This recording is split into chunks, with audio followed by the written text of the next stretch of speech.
Hello students, in this video we will learn about C programming. This is the introduction to C programming. आज हम लोग C programming के बारे में कुछ बेसिक बातें सीखेंगे। तो C programming सबसे पहले AT&T बेल लैबोरेटरीज में डेवलप हुआ था USA में। ओके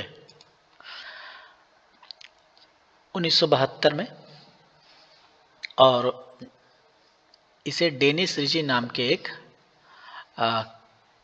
साइंटिस्ट ने लिखा था। सी आज के भी दौर में 1972 में जो प्रोग्रामिंग लैंग्वेज बना वो आज भी काफ़ी यूज में है। इसकी एक वजह है कि ये काफ़ी रिलायबल है, सिंपल है एंड इजी टू यूज है। इवन आज के टाइम में इंडस्ट्रीज़ में भी सी प्रोग्रामिंग बहुत ही ज़्यादा यूजफुल है।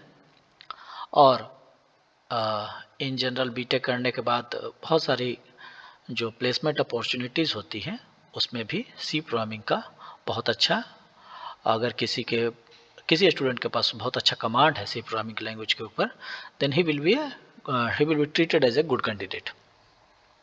So now we will try to learn about the language. Learning a language is very simple, very similar about the language we are speaking. जैसे कि सामान्य बोलचाल की भाषा में जैसे हम लोग हिंदी में बात करते हैं, either we speak in English या हम इंग्लिश में बात करते हैं, तो ये भी एक भाषा है. This is also a language, the language for communication. ठीक है, जिससे हम लोग सहज अपने विचारों को आदान प्रदान करते हैं. तो जो सी लैंग्वेज है, सी लैंग्वेज एक हाई लेवल लैंग्वेज है. High level language is not in the sense of higher and lower hierarchy, it is for the sense जो कि कंप्यूटर जो एक मशीन है उसमें एक मशीन लेवल लैंग्वेज होता है, जो कि बेसिकली जो हार्डवेयर है जिस बात को समझ पाता है. ठीक है, और उस मशीन लेवल से थोड़ा सा एडवांसमेंट में हम लोग आते हैं, तो उससे एक एडवांस लोग एक लैंग्वेज देखेंगे. आगे के सेमेस्टर्स में आप लोग पढ़ेंगे. एक असेंबली लेवल लैंग्वेज होता है, और जो लैंग्वेज जो हम लोग समझ सकते हैं, जिसका सिंपल की कुछ तरीका होता है, कीवर्ड से जो डिफाइन किया जाता है, कुछ बाकायदा स्ट्रक्चर जिसके होते हैं, उसे उस प्रोग्रामिंग लैंग्वेज के वर्ड में हम लोग हाई लेवल लैंग्वेज बोलते हैं. तो C is high level language in that definition. लेकिन हम उससे जो कंपेयर कर रहे हैं अपने नॉर्मल लैंग्वेज से, जो कम्युनिकेशन लैंग्वेज है, उससे कम्युनिकेट इसलिए हम लोग कंपेयर करना चाह रहे हैं ताकि उस बात को आप सीखने में आपको सुविधा हो.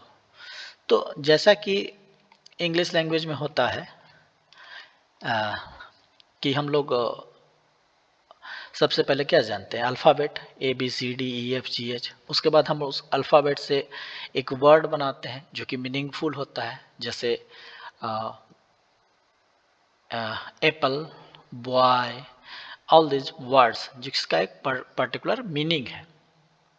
बहुत सारे वर्ड को एक साथ करके and using a particular grammar, grammar का हमेशा सेंस में रखना है कि इन सारे वर्ड को एक पर्टिकुलर जो ग्रामर का सेट ऑफ रूल्स है कि किस तरह से हम लोग वर्ड को अरेंज करेंगे, then we will have a sentence. तो from alphabets we create words and from words we create sentences, और उन सारे बहुत सारे सेंटेंसेस को एक साथ रखने के बाद वी गेट पैराग्राफ्स. ठीक है, तो ये बेसिक तरीका होता है जो इंग्लिश लैंग्वेज के लिए. सिमिलरली हिंदी लैंग्वेज में हम लोग उसका जो ये है वर्ण, उसको जानते हैं, क ख ग घ. उसके बाद उससे हम शब्द बनाते हैं, शब्द से हम लोग वाक्य बनाते हैं, और जो शब्द से वाक्य बनाते हैं उसके लिए हम व्याकरण में हम लोग शुद्ध लिखना पढ़ना ये सब जो हम लोग जानते हैं, सीखते हैं, और उन सारे वाक्यों को जोड़ के हम लोग एक कह सकते हैं कि एक पैराग्राफ बनाते हैं. तो सिमिलर वे में हम लोग जब सी लैंग्वेज पढ़ेंगे तो सी लैंग्वेज में भी बेसिकली अल्फ़ाबेट्स, डिजिट्स यूज होते हैं जो कीबोर्ड में है, जो कीबोर्ड में ऑलरेडी हम लोग को दिखते हैं, उन्हीं सब को हम लोग यूज करेंगे और उनसे हम लोग कुछ कांस्टेंट बनाते हैं, कुछ वेरिएबल्स बनाते हैं, कुछ कीवर्ड्स बनाते हैं। Keywords basically those are defined, already defined, ठीक है। उसके बाद इन सारे कांस्टेंट की वेरिएबल्स कीवर्ड के मदद से हम लोग कुछ सर्टेन इंस्ट्रक्शन बनाते हैं और all those instructions when are clubbed together, सारे इंस्ट्रक्शन को जब हम एक साथ देखते हैं then that is called a program, और उस प्रोग्राम को हम लोग कंपाइल कर लेते हैं, then that is converted in some machine level language and the system can work accordingly, और उसमें हम अपना पर्टिकुलर जो अपना इनपुट होता है उसके करस्पॉन्डिंग हम लोग आउटपुट मतलब फाइनली फाइंड आउट करते हैं। So this is the basic of C programming. Now we will just try to understand what are constants, variables and keywords. Okay, constants are basically simple mathematical constants which all of you know, integer and all those things, real numbers, these are the constants. Okay, variables are basically some, just like in mathematics we define some variable to work on some data, तो in similar way हम लोग सी programming में भी variable define करते हैं जो कि जिससे हम लोग फाइनली कैलकुलेट करते हैं, we assign some values to that, वो सारा जो मैथमेटिकल जो हम लोग यूज करते थे, ठीक है। बेसिकली वेरिएबल जैसे ही हम लोग एक डिफाइन करते हैं तो how the machine basically works, machine काम करता है कंप्यूटर में, मेमोरी एलोकेट करता है, तो वेरिएबल जैसे ही हम डिक्लेयर करते हैं तो वो उस नाम का एक बेसिकली मेमोरी पर्टिकुलरली रिजर्व कर देता है। तो variables are basically names given to a location in memory, और इस लोकेशन पे हम लोग कुछ भी अपना इंटीजर, रियल और कैरेक्टर जो भी है इसको हम लोग स्टोर कर सकते हैं, ठीक है। और कुछ जो नेम्स ऑलरेडी डिफाइन होते हैं, सर्टेन कीवर्ड्स आर डिफाइंड, तो उसे बेसिकली हम लोग कीवर्ड कहते हैं। जैसे यहाँ हम लोग देख सकते हैं प्रोग्राम में, इस प्रोग्राम में हम लोग कुछ देख सकते हैं, these are keywords like include, stdio.h, these are keywords.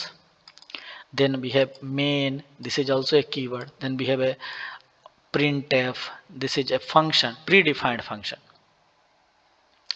तो इस तरह से हम लोग एक प्रोग्राम लिखते हैं। ये प्रोग्राम बेसिकली स्क्रीन पे एक सर्टेन सेट ऑफ स्ट्रिंग को प्रिंट कर दे रहा है। और अभी जो बताएं ये this is a variable of data type integer. We will see all those things in our next classes. Okay, next video we will see all those things. Now we will try to understand some basic what we write in the C compiler on the editor, but we write using the keyboard, set of program, set of instruction, that is called the program. When it is not compiled, then it is basically called the source code what we have written.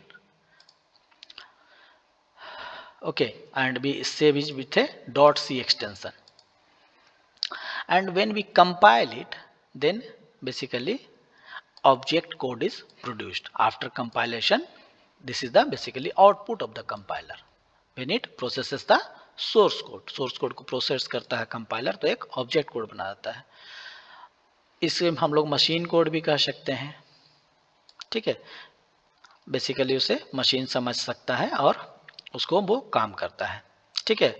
उसके अलावा बहुत सारे हम लोग library को एक साथ ये करते हैं, मर्ज करते हैं ताकि वो बेसिकली काम कर सके। जो ऑलरेडी डिफाइंड फंक्शन उसको अटैच करता है और सारे जो मेमोरी लोकेशन उनको एक्चुअल वैल्यू दे देता है, तो finally we get a executable code, ठीक है, द बाइनरी कोड, ठीक है, and that is basically used by the for the processing, that is processed, and the output we get the desired output. Okay, so this is the basic of your C programming. This is a basic introduction. Okay, thank you everyone. We will see the next topic in our next class or next video. Okay.